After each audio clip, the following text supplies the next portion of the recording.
raindrops are falling on my head, and just like the guy whose feet are too big. When Butch Cassidy and the Sundance Kid premiered in 1969, it didn't just revive the Western, it redefined it. With Paul Newman as Butch and Robert Redford as Sundance, the film mixed buddy comedy with tragedy, charm with violence, and history with myth. Directed by George Roy Hill and written by William Goldman, it became an instant classic, winning 4 Academy Awards and grossing over $100 million worldwide. But behind the witty banter and sepia-toned shootouts lies a stranger story, a script fought over in Hollywood bidding wars, casting decisions that nearly swapped out Newman and Redford, scenes improvised on set, and historical Easter eggs buried in the dialogue. Over 50 years later, the film remains a paradox, both playful and tragic, both a Western and an anti-Western. Here are 25 strange and fascinating facts about Butch Cassidy and the Sundance Kid, starting with the 5 best ones that explain why this buddy film still rides high in cinema legend. Well, the way I figure it, we can either fight or give. If we give, we go to jail. I've been there already. Fact 1. The script sparked the biggest bidding war of the 1960s. William Goldman wrote the screenplay in 1965, originally titled The Sundance Kid and Butch Cassidy. Studios instantly recognized its brilliance. A record-setting bidding war erupted, with Goldman selling it for $400,000, the highest price ever paid for a script at the time. That was more than many entire films cost to make. When you watch it again, every witty line and sharp exchange carries the weight of that historic investment. Hollywood's willingness to gamble so much on dialogue-heavy Western banter shows how unique the script was. A story of outlaws told not with grit, but with wit. Fact 2. Steve McQueen almost played Sundance. Before Robert Redford landed the role, Steve McQueen was the studio's first choice for Sundance. McQueen and Newman even posed for publicity photos together. But McQueen dropped out after disputes over billing. He wanted top billing equal to or above Newman's, and neither side would budge. The strange twist? McQueen's departure opened the door for Redford, then relatively unknown. On rewatch, it's impossible to imagine anyone else. The movie didn't just make Redford a star, it cemented one of the greatest screen pairings in film history. Butch Cassidy's hole-in-the-wall gang struck. Butch Cassidy's hole-in-the-wall gang, that's me. Idaho Bank of Overclose. You can shut up now, News. Oh, not yet till I get to the good part, Butch. I just loved reading my name in the paper, Butch. Fact 3. Paul Newman did most of the bicycle work, but not the fence crash. That famous bicycle scene, where Butch shows off for Etta while Raindrops Keep Falling on My Head plays, is pure Paul Newman charm. What many don't know is that Newman did almost all of the riding himself. The production hired a stuntman, but he struggled to stay balanced on the antique bike.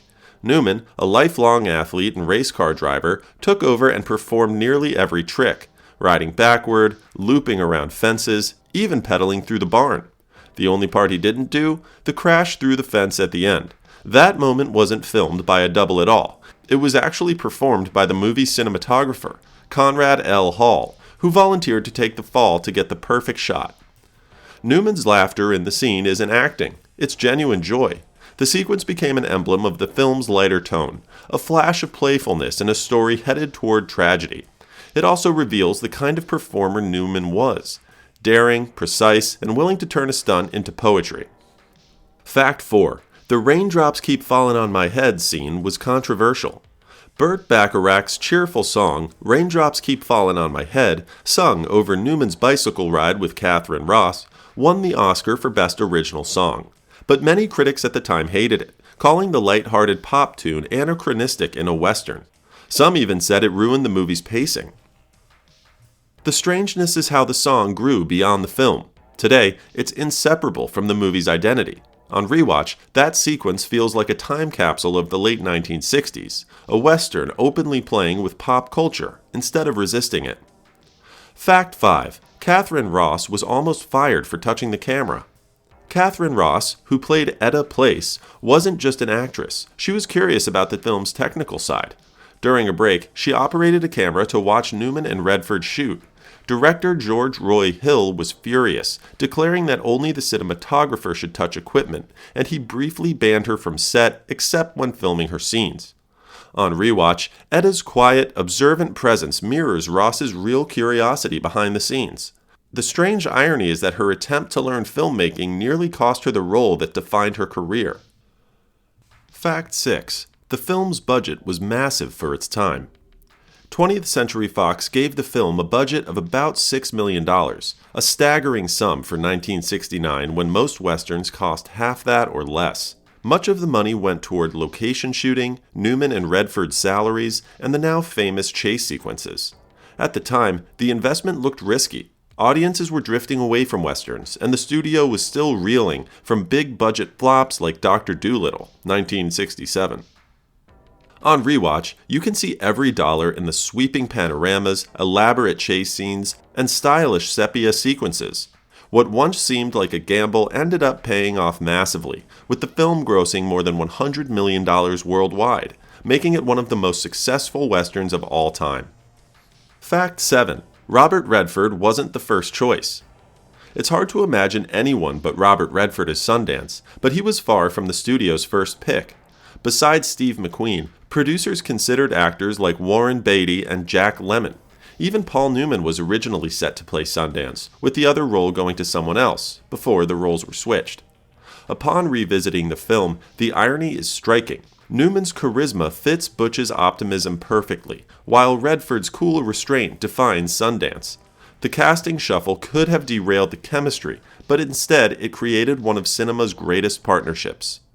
Fact 8. Katharine Ross was the only female lead. In a film filled with outlaws, gunmen, and lawmen, there's really only one significant female role. Etta Place, played by Katharine Ross. Goldman deliberately wrote her as quiet and mysterious, contrasting the chatter between Butch and Sundance. Ross later admitted she felt lonely on set, surrounded by men who were bonding daily, but her character's stillness ended up becoming the movie's emotional anchor. On rewatch, you realize how strange it is that Etta's role is so limited, yet so vital. Without her, the story would be pure bromance. With her, it feels layered, like Butch and Sundance are tethered to something beyond themselves. Fact 9. The famous cliff jump was a movie illusion. The iconic moment when Butch and Sundance leap off a cliff into a river looks terrifying, but Robert Redford and Paul Newman never actually made the dangerous dive. Instead, the scene was crafted through clever editing, stunt work, and movie magic. For their part, Newman and Redford only jumped a short distance onto a hidden platform during filming at Trimble Bridge in Colorado. Redford, who disliked heights and fast-moving water, refused to attempt the real stunt, while Newman, though a strong swimmer, was held back for safety. The real death-defying plunge was performed by stunt doubles at Century Lake in California, where a crane lowered them safely into deeper water. Later, matte paintings and seamless cuts stitched the two locations together, creating the illusion of one breathtaking leap. The effect worked so well that audiences believed Newman and Redford had risked it all, just like their characters. In reality, it was a daring combination of stunt precision and editing trickery that sold one of the most famous jumps in cinema history. Fact 10. The film's rating reflected a changing Hollywood. Contrary to rumor, Butch Cassidy and the Sundance Kid was never close to an X rating. When it debuted in 1969, the MPAA's brand new rating system was only a year old, and the film was given an M rating for mature audiences. That classification later evolved into today's PG rating, which the movie still holds. The confusion may come from the fact that Midnight Cowboy was released the same year and did receive an X rating, the only X-rated film ever to win Best Picture. With both films in the spotlight, some viewers mistakenly conflated their controversies. Interestingly, censorship battles around Butch Cassidy didn't involve intimacy at all. In the UK, censors instead required cuts to a scene of deliberate animal cruelty to secure a general release. The love scene between Sundance and Etta was always left intact, more tender than scandalous, showing how quickly audience standards were shifting at the end of the 1960s. Fact 11. The opening sequence was shot in sepia. The film opens with a sepia-toned sequence showing Butch casing a bank. This wasn't an artistic flourish. Hill wanted the movie to feel like an old photograph come to life. It was also a nod to the historical fact that most images in the real Butch and Sundance exist only in faded sepia photographs. Hidden in the details is that stylistic choice sets the mood. The film is both history and myth, blurring the line between what happened and what Hollywood imagines. It's an Easter egg about memory itself. Fact 12. William Goldman blended history with invention. Screenwriter William Goldman built his script on real history, but never claimed it was a documentary. What fascinated him most was that Butch and Sundance had a second act, fleeing to South America rather than dying young in the U.S. frontier. That alone was unusual for outlaw legends, and Goldman used it as the backbone of his screenplay. But he also took creative liberties. The film's famous super posse chase? Pure invention. In reality, the outlaws left for South America soon after learning a large posse had been formed. Goldman stretched that into an epic pursuit because it made for better drama. Even the Bolivian finale, while supported by many accounts, has always been debated. Some historians, and even Butch's sister, insisted he survived and returned home under another name. The film resolves this with one of cinema's most iconic freeze frames, Butch and Sundance charging into legend. Executives worry it was too abrupt, but Goldman insisted it was perfect. Life is abrupt. For them, it ends in a blaze of glory. Fact 13. Newman and Redford's banter was partly improvised. Though Goldman's script was razor sharp, Newman and Redford improvised small moments of humor, especially in the chase scenes. Hill encouraged this, wanting their friendship to feel loose and real. Newman's line, "I can't swim," before the cliff jump was scripted, but the timing and laughter were theirs. On rewatch, that chemistry is palpable. Their easy humor feels strange in a Western, where stoicism usually reigns. It's an Easter egg about friendship. The jokes are what keep them alive. Fact 14. The film faced harsh early reviews. While it's now considered a masterpiece, critics in 1969 weren't all convinced. The New York Times called it too light for a Western, while others dismissed it as hippie cinema. Some argued the comedy undermined the tension. Only after it swept award season and audiences kept coming back did its reputation soar. Beneath the surface, it reveals, the humor feels ahead of its time, a bridge between old-school westerns and the iconic cinema of the 1970s. What critics once called strange became the very reason the film endured. Fact 15. It won 4 Oscars, including Best Screenplay. At the 1970 Academy Awards, the film won Best Original Screenplay, Best Cinematography, Best Original Song, Raindrops Keep Falling on My Head, and Best Score for a Motion Picture. Its success proved that a Western could mix comedy, music, and tragedy, and still win Hollywood's top prizes. With another viewing, those Oscars feel like validation for Goldman and Hill's gamble. They didn't just revive the Western, they reinvented it, sneaking in pop music, modern humor, and historical myth all at once. Fact 16. The posse was Hollywood's invention, not history. The film's most thrilling stretch is the endless chase by a super posse of elite trackers and lawmen. On screen, they feel unstoppable, always one step behind, like supernatural hunters closing in on Butch and Sundance. But in reality, this posse never existed. After the Wild Bunch robbed a Union Pacific train in 1899, railroad magnate E.H. Harriman hired the Pinkerton Detective Agency to bring them down. The Pinkertons were dogged, but they weren't a single shadowy unit following the outlaws across the West. Instead, they relied on informants and local lawmen to gather intelligence. Some real figures were loosely echoed in the film. Joe LaForce, a determined U.S. deputy marshal, really did pressure the Wild Bunch, but others, like the film's Native American tracker Lord Baltimore, were entirely fictional. Screenwriter William Goldman invented the super posse as a storytelling device, heightening tension and symbolizing that the old outlaw West was closing in on its final days. So while Butch and Sundance weren't literally chased across the frontier by an unstoppable team of super cops, the Pinkertons' relentless presence was real, and it ultimately drove the pair to flee the U.S. for South America. Fact 17. The stars rode hard, but movie magic kept them safe. It's true that Paul Newman and Robert Redford did much of their own light action and horseback riding in Butch Cassidy and the Sundance Kid, but when the stunts turned risky, professionals and clever movie magic stepped in. During the playful bicycle scene, Paul Newman performed nearly all of the riding and tricks himself. A stuntman was hired, but he couldn't stay balanced, so Newman took over, laughing through most of the sequence. The only part he didn't do was the crash backward through the fence. That moment was actually performed by the film's cinematographer, Conrad L. Hall. Robert Redford was equally daring in production. He started attempting his own jumps onto a moving train until Newman told him, "I don't want to lose a co-star." Redford agreed to tone it down, but his enthusiasm gave the film its authentic energy. As for the famous cliff jump, it was pure Hollywood illusion. Newman and Redford only jumped from a short height onto hidden mattresses for the close-ups filmed in Colorado. The long fall into the river was done by stunt doubles, Mickey Gilbert for Redford and Howard Curtis for Newman, leaping from a crane at the Fox Movie Ranch in California. A matte painting and slick editing blended it all together into one seamless, heart-stopping moment. So while the stars gave the film its fearless charm, it was the unsung stunt team and some clever camera tricks that made the danger look real without anyone getting hurt. Fact 18. Bolivia was shot in Mexico. The Bolivian sequences weren't filmed in South America, but in Mexico. The town square shootout at the end was built on a set in Cuernavaca.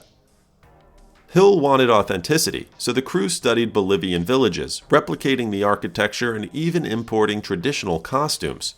The result fooled audiences into believing the duo really made it to South America. On rewatch, the sudden shift in setting feels jarring, intentionally so. The sun-soaked villages look alien to the American West, underscoring that Butch and Sundance are out of their depth, strangers in a strange land. Fact 19. The freeze-frame ending was revolutionary. The movie doesn't end with a bloody shootout, but with a freeze frame. Butch and Sundance burst out of a building into a hail of gunfire. The screen freezes, and gunshots echo over the image. It was a radical choice in 1969, when westerns usually ended in either triumph or clear death. Here, ambiguity reigns. On rewatch, the moment feels timeless. The image suspends them between life and death, myth and memory. It's cinema refusing to let go of its heroes, even as history insists they're gone. Fact 20. Newman and Redford's friendship lasted for life. The chemistry between Newman and Redford was no act. They became close friends during production and stayed close for decades. Their partnership later fueled The Sting, 1973, another classic. Redford once said Newman taught him how to handle fame with grace. Their bond mirrored Butch and Sundance's, playful, loyal, and enduring. On rewatch, that authenticity radiates. You're not just watching characters, you're watching two men who genuinely admired each other. It's why their dialogue sparkles and their silences sting. Fact 21. How the film defied a dying genre. It's often said that Butch Cassidy and the Sundance Kid sparked a Western revival, but that's not quite true. By 1969, the Western was already fading, and nothing would reverse that decline. What the film did instead was reinvent the genre. William Goldman's witty script gave Paul Newman and Robert Redford a modern, buddy film dynamic, their banter making the outlaws feel charmingly relatable instead of stoic and grim. The dialogue slipped 1960s sensibilities into the mouths of turn-of-the-century bandits, while the whimsical bicycle ride set to Raindrops Keep Falling on My Head mocked old Western tropes with a wink. Audiences loved it. The movie grossed over $100 million, becoming 1969's biggest hit and winning 4 Oscars.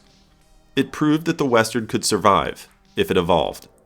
In truth, the genre as a whole kept declining through the 70s and 80s. But Butch Cassidy left a permanent mark. It didn't revive the Western, it transformed it, influencing buddy films, revisionist Westerns, and the tone of New Hollywood itself. Fact 22. Goldman's original ending was different. William Goldman's first draft didn't end with the freeze frame. Instead, he wrote a more straightforward shootout that depicted Butch and Sundance's deaths explicitly. Hill pushed for something more poetic, and together they crafted the freeze frame compromise. Looking closely, you can see how much the ending defines the film. Without the freeze, it would have just been another Western tragedy. With it, the film became legend. Fact 23. It beat Easy Rider at the box office. 1969 was a turning point in American cinema, with counterculture films like Easy Rider dominating headlines. Yet Butch Cassidy outgrossed them all, becoming the year's biggest hit with over $100 million worldwide against its $6 million budget.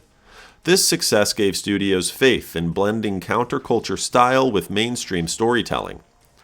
On rewatch, the film feels both classic and modern, a western for old fans and a buddy comedy for younger audiences. That cross-generational appeal explains its box office dominance. Fact 24. Katharine Ross was banned from the set. One of the strangest behind-the-scenes stories wasn't about guns or stunts. It was about a camera. Katharine Ross, who was dating cinematographer Conrad L. Hall during filming, had a passion for photography. When Hall let her operate an unused camera during a train robbery scene, director George Roy Hill was furious. Ross's curiosity wasn't celebrated. It got her banned. Hill decreed she should only be on set when she was in front of the camera. The ban created lasting tension between them, with Ross later admitting, "Any day away from George Roy Hill was a good one." On screen, her character Etta feels like the only one who truly sees beyond the outlaw fantasy. Off-screen, her attempt to see through the lens was shut down, making this one of the strangest parallels between art and life in the film's production. Fact 25. It changed how Hollywood marketed films. The studio poured money into advertising, producing one of the most aggressive campaigns of its time. Posters emphasized the charm of Newman and Redford, while trailers highlighted humor as much as action. This approach shifted westerns from grit to cool, turning outlaws into pop icons. On rewatch, it's clear the movie's cultural impact wasn't just on screen. Hollywood learned that marketing charm and personality could sell a film as much as shootouts. Bonus fact: Butch and Sundance's real descendants reacted. When the film came out, descendants of the real Butch Cassidy and Sundance Kid voiced mixed feelings. Some admired the romantic portrayal, while others resented Hollywood's glamorization of criminals. The debate continues today among historians and family members, blurring the line between myth and truth. On rewatch, that knowledge adds a strange echo. You're not just watching fiction, you're watching a story that still unsettles families more than a century later. Butch Cassidy and the Sundance Kid wasn't just another Western. It was the moment the genre turned inside out. With Newman and Redford's chemistry, Goldman's witty script, and Hill's daring direction, it blurred myth and history, laughter and death. More than 50 years later, it still feels fresh, funny, and haunting. If you want more strange truths buried in cinema history, like and subscribe. This is Strange Flick Facts, where we uncover the bizarre truths behind your favorite films.